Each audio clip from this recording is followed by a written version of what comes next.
Tanushka is on the ground at the Delhi airport. Tanushka, this is an escalating disaster. No departures of Indigo till midnight tonight. I cannot imagine how the system is coping.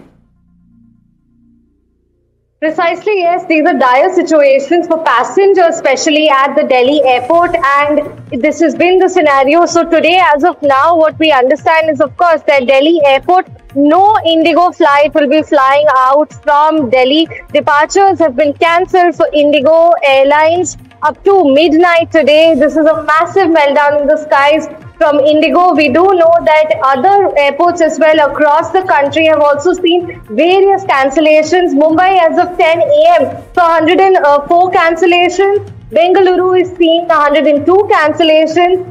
Delhi, of course, all flights are cancelled until midnight, and Hyderabad is seeing cancellations of 92 Indigo Airlines flights. So passengers, everyone I've spoken to, a lot of them have just come to the airport, and it's only then that they've gotten to know that their flight has been cancelled. So no intimation from Indigo, no prior information as well. And a lot of these people are not from Delhi. They don't belong to Delhi. So now they're stranded at the airport. They have nowhere else to be at. They have no idea as to let alone refunds or compensation. But when can they get the next flight?